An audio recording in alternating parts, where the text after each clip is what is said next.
प्यारे बच्चों नमस्कार, गुड इवनिंग, शुभ संध्या।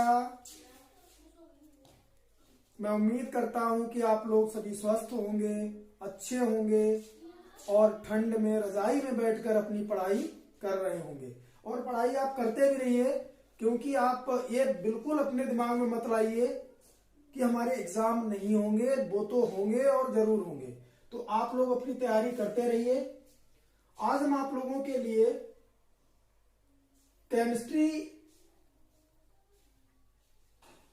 जो पार्ट है आपका 9th और 10th क्लास में, 9th और 10th क्लास के लिए जो केमिस्ट्री का पार्ट है आपकी बुक में, ज्यादातर बच्चों की शिकायत रहती है कि सर हमारे समझ में नहीं आता है।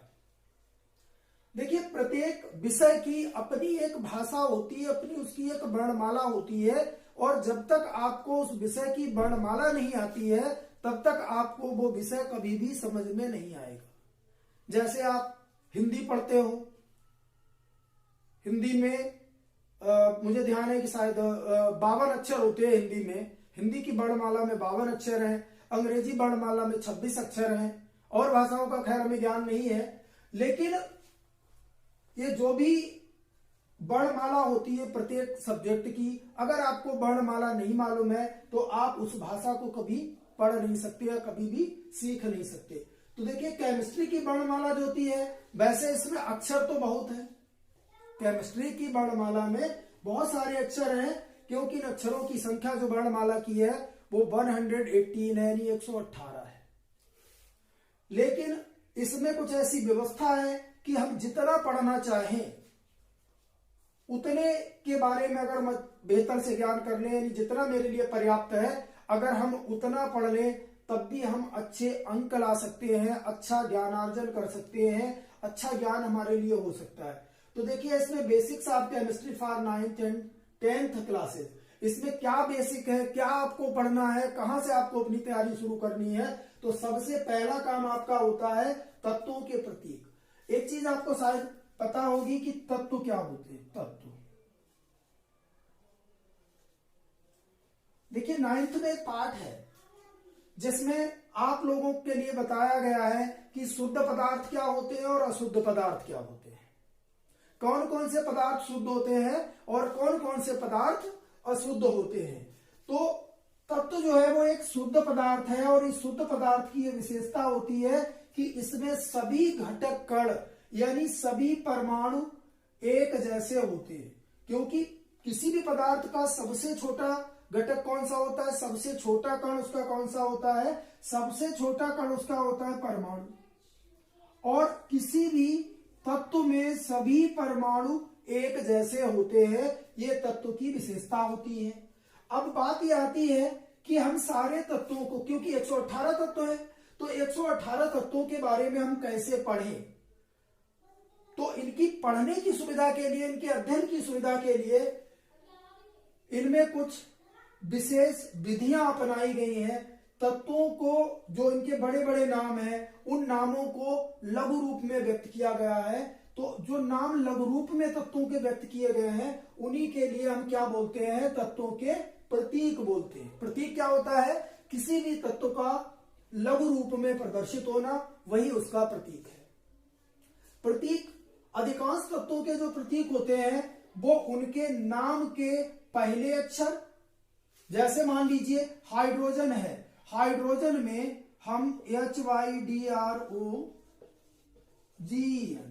जैसे हाइड्रोजन है तो हाइड्रोजन में क्या देखेंगे कि हाइड्रोजन का प्रतीक क्या हो जाता है, H हो जाता है। ठीक, ऐसे ही कुछ तत्व होते हैं जिनमें क्या हुआ कि अब चूंकि 118 है तो 118 में सभी तत्वों के प्रतीक अलग अलग रहना है। जब सभी तत्वों के प्रतीक अलग अलग रहना है तो कुछ जगह ऐसा देखा गया है कि शुरुआत के प्रारंभ के 2 नाम लेने पड़े हैं। तो प्रारंभ के 2 नाम लेने के लिए, जैसे क्लोरीन है, जैसे क्लोरीन है,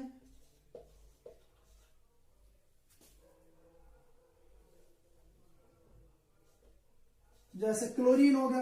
अब क्लोरीन में क्या हुआ कि क्लोरीन का प्रतीक Cl हो गया। ठीक, तो क्लोरीन का प्रतीक Cl हो गया, लेकिन कुछ जगह देखा जाता है कि नाम कुछ अलग है और प्रतीक कुछ अलग आता है। जैसे सोडियम,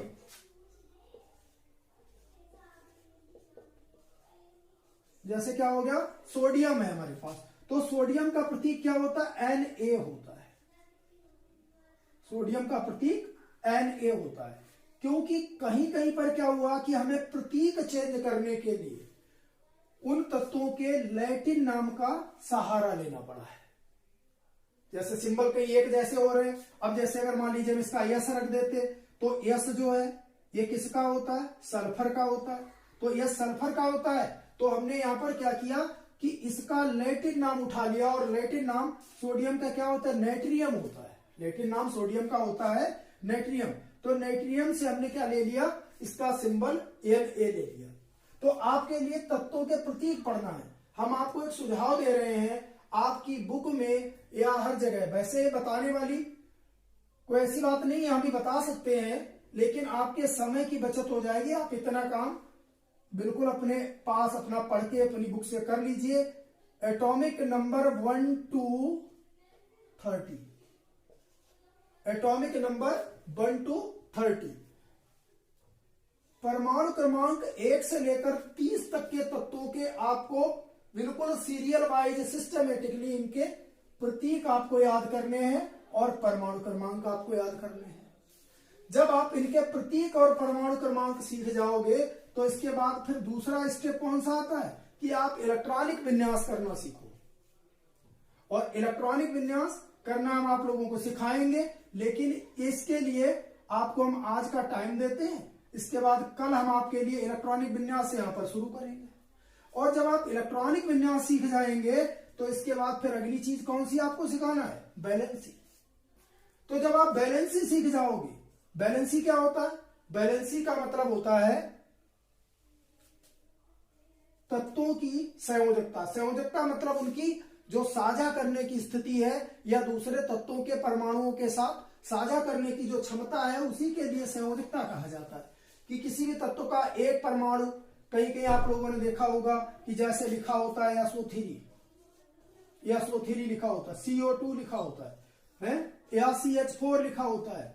तो इसका मतलब क्या है, जैसे कार्बन का एक है, हाइड्रोजन के 4 हो गए, सल्फर का एक है, ऑक्सीजन के 3 हो गए, कार्बन का एक है, ऑक्सीजन के 2 हो गए। तो ये सारी व्यवस्थाएं क्यों है, यही चीज हमें कहां से पढ़नी है, हमें संयोजकता से पढ़नी है।